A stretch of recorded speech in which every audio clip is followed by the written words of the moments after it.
All right. Well, the losing streak is over. Stephen Curry had an unbelievable performance. Kylen Mills and I are going to break that down, obviously, but there are bigger issues at play. And Kylen and I, we're going to spend as much time as possible to at least answer everyone's questions, to address the issues, bring up some points that people may or may not have touched on. Is there a crisis in Warriors land? We're going to break that down next, plus recap a win. They did win. So there's some good news here. All next. This is Locked On Warriors. You are Locked On Warriors, your daily Golden State Warriors podcast. Part of the Locked On Podcast Network, your team every day.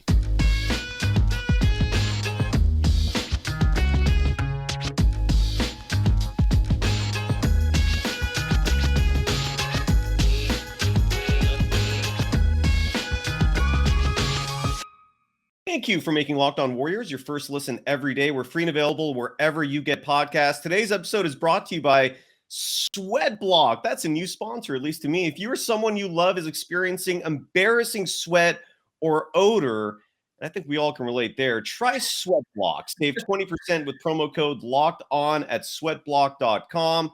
Also available on Amazon. You can follow Kylen Mills on Twitter and Instagram at Kylen Mills. You can follow me, Cyrus Saatsaz, on Twitter at DogSurfRocho. Kylen, give me your immediate reaction, your thoughts on last night's Golden State Warriors 116-113 win that included an incredible performance by Stephen Curry. First of all, Warriors fans are going to need some sweat block every time they go to games if the Warriors keep finishing up the way they did last night. I mean, first, the biggest takeaway is that Steph Curry is breathtaking. He is magnificent. He is not losing a step with age. He is aging like a fine wine. It's just unbelievable, the performance he's continuing to put up. And I was actually wondering if you have the stats. I was going to look up just what his stats are for the season, and I hadn't done it yet. On the year or just in that game? No, I mean on the year. Oh, I mean, it's one of his – I think I'll pull that up right now. I thought you were referring to the game last night. Look, Stephen Curry's having one of the greatest seasons of his career. He's having a career high in scoring at 32.6. He leads the team in rebounding at 7.1 per game. Team in assists at 6.9. He's having a phenomenal season, Kylen. Yeah, so that I was just curious as to what his actual average is and how it stacks up against previous years, because all the games are starting to blur together, because like every single night it seems like that Steph plays, at least when he's not resting, Steph shows up and the rest of the team, it's hit or miss. However, that's the great thing for Dub Nation, is that a lot of people are doubting whether or not Steph could continue to carry on his high level of play as he gets older, 34 years old. And clearly he's just fine. He continues to just dominate and be able to score in so many different ways. So first of all, I was just, awestruck by Steph Curry, especially in that fourth quarter. He just completely took over the game. And those are my favorite games to watch. When you just see like a Steph Curry takeover, just like he did in the NBA Finals, there's just like those games where you almost can like see it in his eyes and he just goes absolutely off. So that's fun to watch. On the flip side, like I said, the problem is that like the rest of the team, it seems hit or miss as to whether or not they're going to show up. The bench to me just looked totally tired and just they weren't working hard. There was no spark in that second unit. And that's not the first time that we've seen that from this Warriors team in the second unit this season. So that's very concerning to me. I thought they looked a lot better when the Warriors starters sat last week, and it looks like they did bring some of that fire. But like last night, it was back to some of the old problems we were talking about a week ago, and that the second unit just wasn't playing with a lot of intensity. Very concerned about Jordan Poole's play at this point. I mean, he is in a real serious rut. I know Steve Kerr and Steph Curry both said last night they have full confidence he'll work his way out of it, but it's like, what happened to the magic that Jordan Poole was bringing almost all of last season? I mean, he was just so fantastic off the bench and constantly bringing that spark to the second unit, so confident running the floor, and he just like doesn't look like the same player. That's concerning for me. Yeah. I'm going to throw my husband under the bus a little bit, and something he said to me last night. He's like, have we all just been drinking the Kool-Aid at the pool party and Jordan Poole actually sucks? No. I'm not going that far.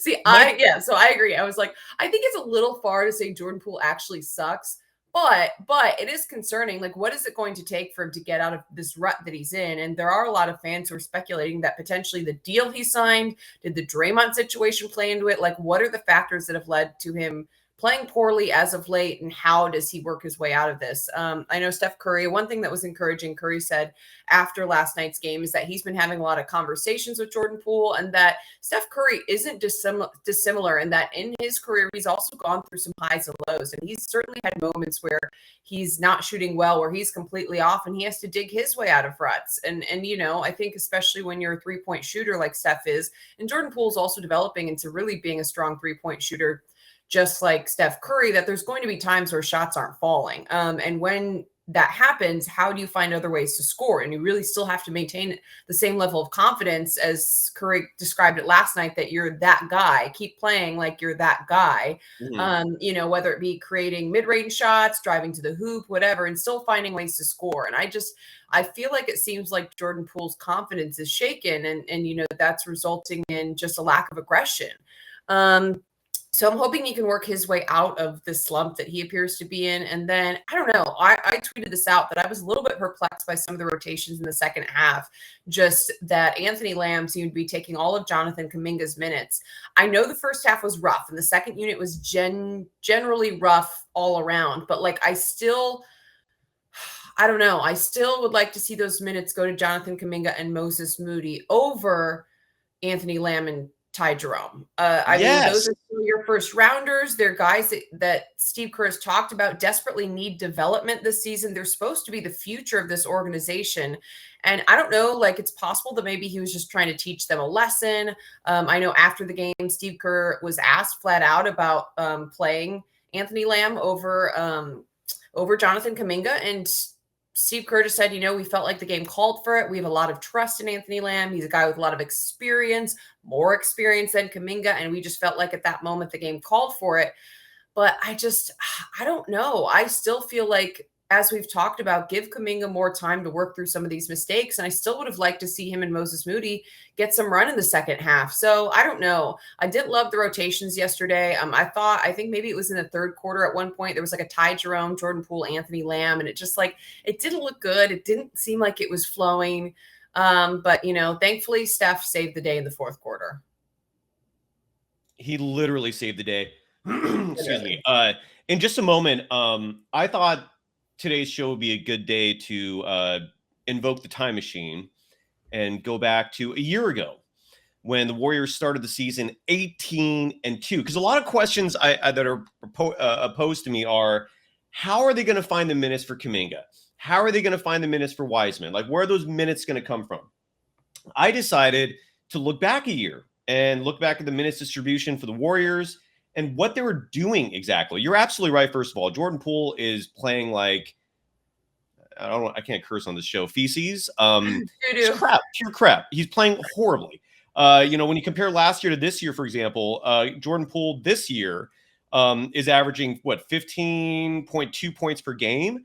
Last year, however, and that's a decline, and that's what concerns me the most. And this is why I think Steve Kerr deserves a lot of the blame right now, because this is coaching. Coaching is deciding the rotations. Coaching literally is responsible for developing your players. Jordan Poole averaged 18.5 points per game last year. He's averaging 15.2 this year. His three-point percentage last year was 36.4. This year's 30.1. His field goal percentage last year was 44.8. Even his second year was at 43.2 when he averaged just 12 points a game. This year, he's shooting 40.6. Everything about him is regressing. I have a very good idea why. I want to touch on that in just a moment. And I want to touch on last year and what happened last year that was so successful and why this year so far it's not successful. There is a clear correlation there. But first, I want to give some love to a sponsor that this is the first time I'm reading this right now. SweatBlock. I mentioned that at the beginning of the show. And look, BO is a problem, right? You don't want to stink, excuse me, in this world. So if you or someone you love is experiencing embarrassing sweat or embarrassing odors, let's say Charlie's just stinking up a storm, Kylen, and you're like, come on, we got to clean this up, right? I mean, he's hating on Jordan Poole, he's stinking. We got to turn things around a little bit here, right? And that's where SweatBlock comes into play. SweatBlock wipes were invented by a doctor. They're guaranteed to work, or you don't pay. That's called the guarantee, folks. They call it the SweatBlock Dry Shirt Guarantee. If SweatBlock doesn't keep you dry, you get your money back. If you or someone you love is experiencing embarrassing sweat or odor, try SweatBlock. Risk-free today. Save 20% with the promo code LOCKEDON at sweatblock.com. Also available on Amazon. So there you go. You can find it there too.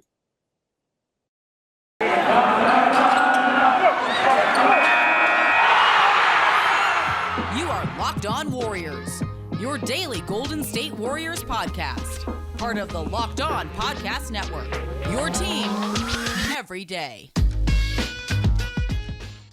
Thank you for making Locked On Warriors your first listen today. For your second listen later today, check out Locked On Sports today.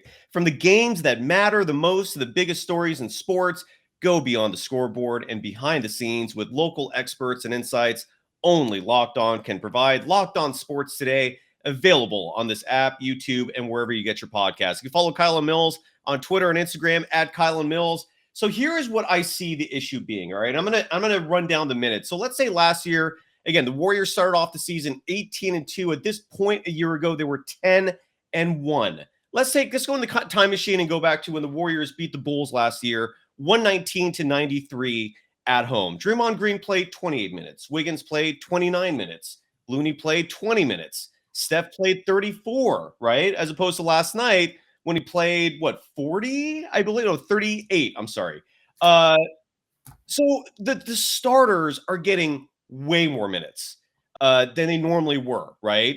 That should not be happening. And I understand why they're doing that. They're doing that because the starters are coming through. They're producing. The bench is not.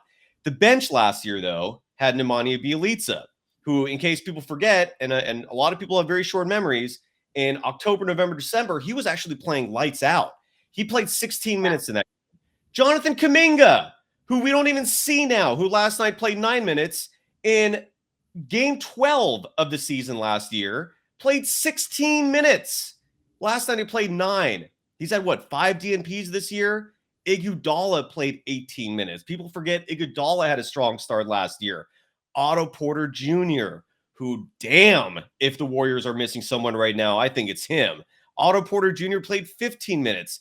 Gary Payton II, rest in peace. The man is rolling over in his grave right now, watching his former team. He played 21 minutes last night. So you don't have any of that. Moses Moody did play 6 minutes as well. So the problem is, okay, your bench went from Gary Payton II. It went from Otto Porter Jr. It went from Andre Iguodala, who was giving you quality minutes. It went from Nemanja Bjelica, who was giving you quality minutes. And all those players in that game had in the plus minus were well on the plus side of things. And now you're playing Ty Jerome, who, I'm sorry, I know people seem to love him. I don't see anything bad about him, but look, if Ty Jerome is someone you're relying on for significant minutes in a world championship pursuit, you're not winning a title. You're not. Ty Jerome is not at that level. There's a reason why he was cut twice, most recently by the Oklahoma City Thunder. I don't understand Kerr's obsession with him. Anthony Lamb, who you mentioned, again, I think he's actually doing okay, but you're giving him 16 minutes off the bench. Meanwhile, James Wiseman gets a DNP. Meanwhile, JaMychal Green, who probably, we're coming to the realization, is not replacing Otto Porter Jr. He's not replacing Gary Payton II. He had a DNP last night. Moses Moody only played 8 minutes, 49 seconds. Jonathan Kuminga only played 9 minutes. And then Jordan Poole, he sucks defensively. I don't know what to say about that. He is a major liability defensively. I feel like his confidence is shot offensively. What I never want to see again, and I'm going to see it because Kerr, for some reason, is stubborn and likes to continue doing this, but I don't like Ty Jerome and Jordan Poole playing together. Jordan Poole does not need a point guard next to him. Jordan Poole should be the point guard on the floor. A lot of people bring up positions in Twitter, especially when they engage with me. They say, well, you need a point guard on the floor. Do you? Kylen, your Chicago Bulls, I believe the last 2-3 years of their dynasty had a backcourt of Michael Jordan and Ron Harper. They didn't have a point guard. The point guard position to me is in college basketball and high school. Of course you need that. You need someone to stabilize the team, to handle the rock. In the NBA, at this level, your players should be able to bring a ball up the court. And then in Steve Kerr's motion offense, You don't need a point guard who has a high usage rate because you're constantly moving the ball to find the most opportune moment to score, right? Based on the player who's in the most ideal position. So the Warriors don't need 2 point guards out there. Jordan Poole, I'm sorry, this is my opinion, is a point guard. And I don't like these lineups where Ty Jerome and Jordan Poole are playing together. I think you're literally doing a colossal disservice to Moses Moody doing that. You're doing a colossal disservice to Jonathan Kuminga doing that. And as a result of that, you have less athletic players. You have less size. Ty Jerome is an average player. I mean, he's never going to make an all-star team. And I don't get it. So, and I'm looking at other like former old games last year when the Warriors beat the Timberwolves in the 11th game of the season. Bjelica had 19 minutes. Iguodala had 25 minutes. Gary Payton II had 16 minutes. Otto Porter Jr. had 15 minutes off the bench. So those veterans are gone. The Warriors made a decision to go with the youth, but then they're not actually playing the youth. They're going with two-way players they signed a month ago. When Steve Kerr sits here and says, I trust him more, why? You've had him for a month on your roster. My diatribe based off that, Kylen, your thoughts, please. I mean, so here you're looking at like, last year's bench and the rotations that were being made right around this time. And like, so here's the difference for me. So last year, like the Warriors brought in GP2, Nemanja Bjelica, Otto Porter Jr. They also had some of those fringe rotation guys who were more experienced, like JTA and Damian Lee, those kind of like mid-career players. But flat out, I think that this year that the Warriors assumed that these young players were going to be ready to fill those roles, and they're not. Like, to me, they're just not ready. Looking at Moses Moody and comparing him as well as the additions. I don't want to say that yet about Dante DiVincenzo because he has been hurt, but looking at the addition of JaMychal Green and then the increased roles for Wiseman, Kuminga early on in the season, then Moses Moody, like they haven't been able to play at the same level that second unit was playing at last year. They haven't been able, and they're just not ready to fill that role.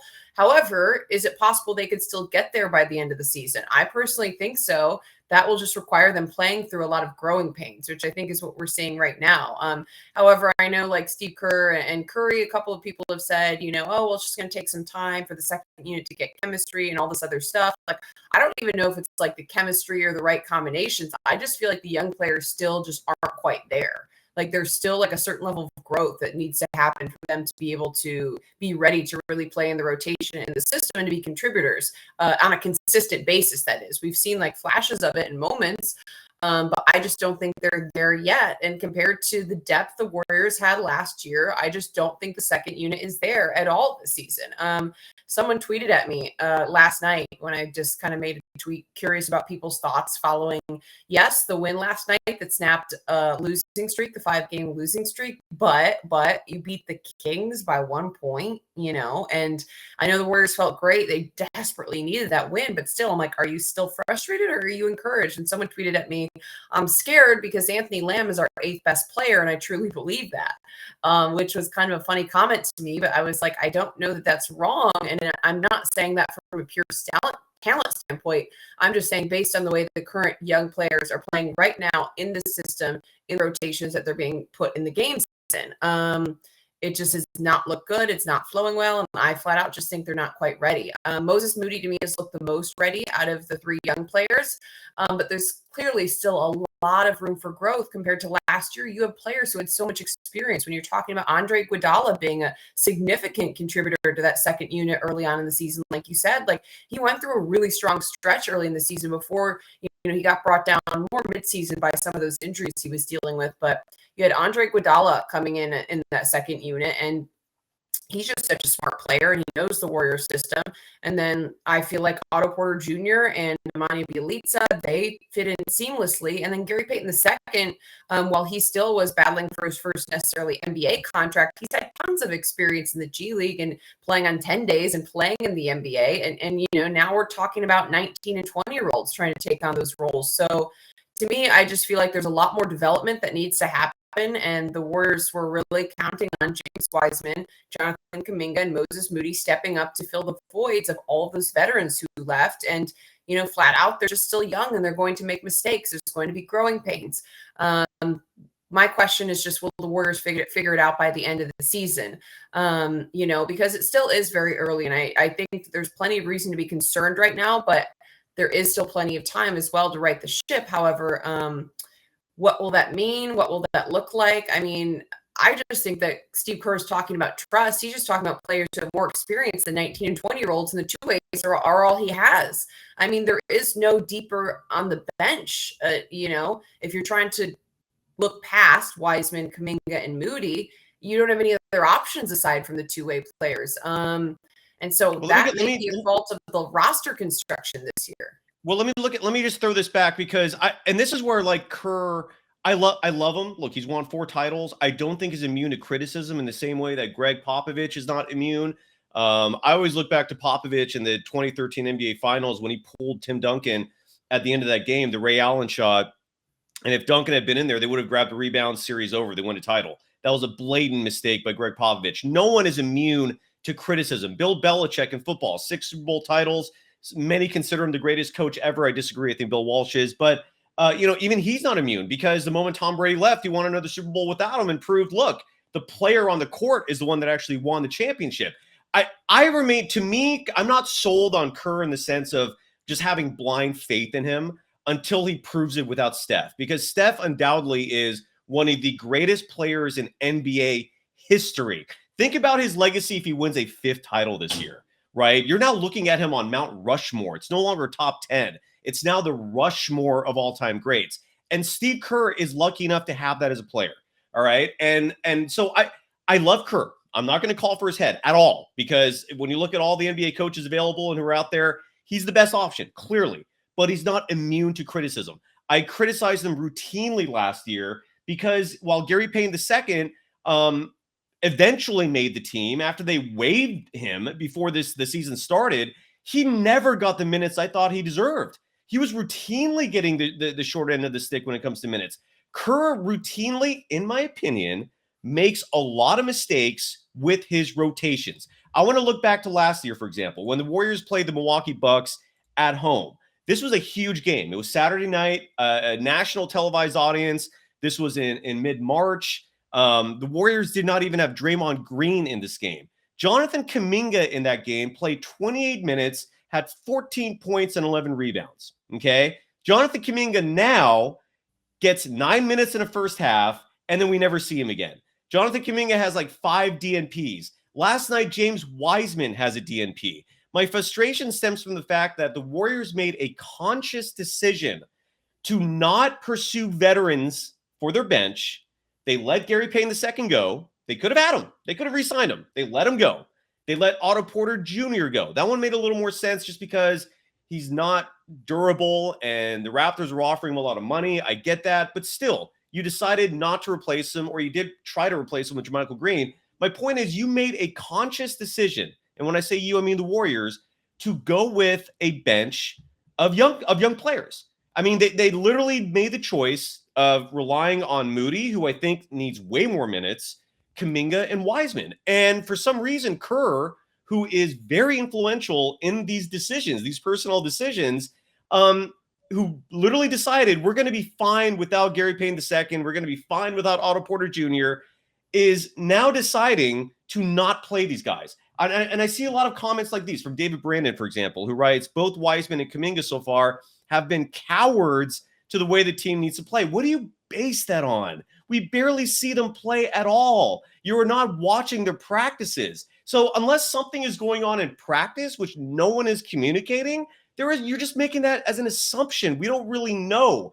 And Steve Kerr, again, I see a lot of mistakes from him when it comes to rotations, when it comes to minute distribution. And I'm seeing that again. This team needs to develop these youngsters, and they're not playing them.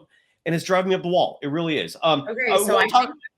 I want to add in that Diego right now just made a comment that I think perfectly sums up the situation that's happening, or at least how I feel about it.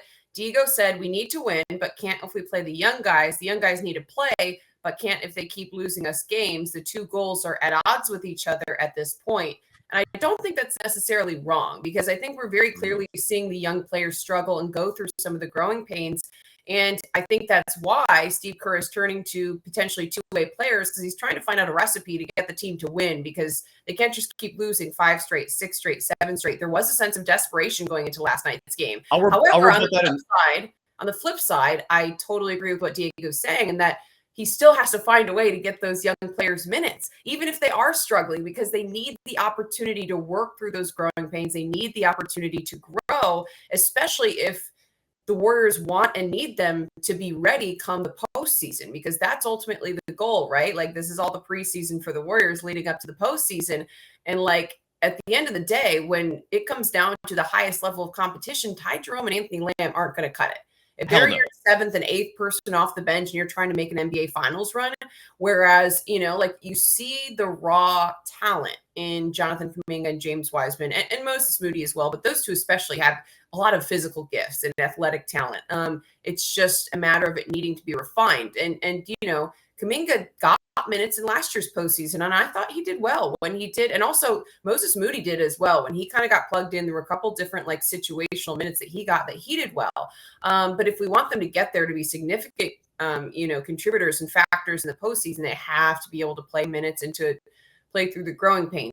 However, one other thing I do want to mention that real quick, can you tease that, Kylen? I got to get this read in. I'm like 5 minutes late already. Save that thought. We'll tease it. First, got to give some love to BetOnline.net, who is your number one source for sports betting information, stats, news, analysis. Our friend Jimmy Shapiro, who emails us all sorts of crazy stuff. He's the president of BetOnline. He has these odds for you, Kylen. I'm curious to know your thoughts. Who is going to be the next coach fired in the NBA? The favorite right now is Jamal Mosley of the Magic at 4-1. Dwayne Casey of the Pistons 9-2. This is kind of crazy. Darvin Ham, who's a new hire, has the third highest odds of being fired next. This is followed by Steven Silas of the Rockets, Doc Rivers of the 76ers. Oh, and there's Steve Kerr sixth. I'm kidding. Not really. You're on any of those. Anybody you feeling? I would say the Magic stink. So that would be my initial. You degenerates can bet on that and so much more. They're always the fastest and easiest way to get your betting fix. Head to the website today or use your mobile device to learn more. BetOnline is where the game starts. You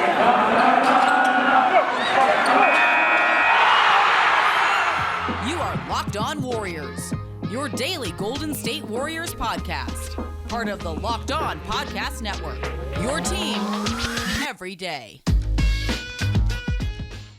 Thank you for making Locked On Warriors your first listen every day. We're free and available wherever you get your podcast. Kylen, please finish your thought. Thank you. Sorry for the interruption there. Okay, remind me, where was I at in the middle of my thought? And we're just talking about I don't know. I think you said you had one more point you were going to bring up about Jerome and Lamb. Look, here, if you forgot, here's what I'll say to this. All right. Okay. It's not working now. All right. You're playing Lamb. You're playing Ty Jerome. You're playing. Who the hell else is coming off the bench for you that's doing anything? No one else. Jordan Poole is playing 22 minutes. He played 22 last night. My point is, Kerr is relying on Ty Jerome. He's relying on Anthony Lamb, two-way players who were not on this roster a month ago, and they're still losing. This is what's making me crazy about all this, is Kerr is trying to win now. I get that. But with the players you have on your roster, you're not going to win regardless unless you play Steph 38 minutes and exhaust him. Stephen Curry rolled an ankle in that game last night early in the fourth quarter. Normally, you would want him out of the game and resting him. This is the early regular season. Steph even alluded to the fact that he's never been this excited about a game in November, right? The 11th game of a regular season in November, how normally he shouldn't care this much. But the team is in such a funk that he had to. Andrew Wiggins played 40 minutes. Draymond Green played 36. Klay Thompson, who's another story we'll touch on in just a second, played 38 minutes. And they barely at home, when they were down most of the game, they enter the fourth quarter down 9 points. They barely, thanks to Stephen Curry's heroics, beat the Sacramento Kings. My point is, if Anthony Lamb and Ty Jerome were resulting in wins, I'd be all for it. Okay, my mouth would be shut right now about them, but it's not. They're still losing. They're 4-7 on the year, and if you're gonna be losing regardless, why the hell are you not playing your three prized youngsters to develop them so they can have experience that's going to be needed for the postseason, the part that really counts? Your thoughts to that, Kylen? I mean, no, I agree. I agree with that in a large scale. And if the Warriors aren't winning at the end of the day, then give the young players an opportunity to, continue to develop. And to me, the difference in last night's game was not Anthony Lamb and Ty Jerome playing in the second half over Kuminga and Moody. The difference was that Steph Curry just single-handedly put the team on his back and decided we're going to win this game, and he just completely went off. I mean, 47 points is ridiculous. Game 4-esque of Steph Curry in game 11 of the season. That entire premise is ridiculous to me. The fact that he would feel that he said anxiety going into this game, that the team needed a win to try to swing some momentum and to try to, create a little confidence in this group after such a long stretch. And he said that he knew he was going to have to take on a massive workload. Like I said, Steph just put the team on his back, and that had nothing to do with Anthony Lamb or Ty Jerome, in my opinion. You're right. That's what led to the close, tight, couple point win. And so could Jonathan Kuminga and Moses Moody have played more minutes and Steph Curry still gone off and won by a couple points against a Sacramento Kings team? I think that's very possible. I also question, though, something that was brought up was, was Steve Kerr trying to teach those young players a lesson by sitting them after the first half, because the first half was ugly, up and down. It was ugly. And, he may have been trying to send a message to those young players, because there also have been times throughout this early season in several games where Steve Kerr said he's just flat out been disappointed by the effort, by the intensity. And I think that there have been moments where Ty Jerome and Anthony Lamb have brought more intensity or effort than some of the young players, or at least Steve Kerr has felt like the young players haven't always shown that they wanted it, that they want to be out there so desperately. And Steve Kerr has said, like, that's what I expect from my second unit. These should be guys who are dying to play. And there have been multiple times early in the season where it doesn't look like that, and where the starters go off and then the second unit comes in and they're just kind of there going through the motions. They don't look like guys who are running down every ball, who are playing with a lot of intensity on offense or defense, flat out. And so that's why one thing that I did wonder last night is, did he feel like, maybe the effort just wasn't quite there from some of the young players, and he wanted to teach them a lesson and say, listen, if you're not going to go out and act really hungry to earn these minutes, and that's what they did last weekend, or at the end of last week when Jonathan Kuminga, I think, really proved himself and worked himself back into the rotations, because they were playing with much more intensity, much more joy, and then to come out and I feel like take a little bit of a half step backwards. I mean, that may have been something the coaching staff looked at and was like, all right, well, you know what, we got to send a message about what we expect game in game out on a consistent basis. So that would be the only possible maybe justification for why we saw specifically Moody and Kuminga sitting in that second half, because I totally agree with you that, to me, the two-way players did not win or lose the game. Like, no questions asked. It was Steph Curry by himself won that game. And if the Warriors are playing poorly and they're not winning, then let the young players develop. Yeah. Kylen, can you stick around? Do you have enough time to do a part two? Let's do this. Okay, so if you're watching a recording of this, stay tuned. Part two, if you're live, we'll continue on right after our awesome intro.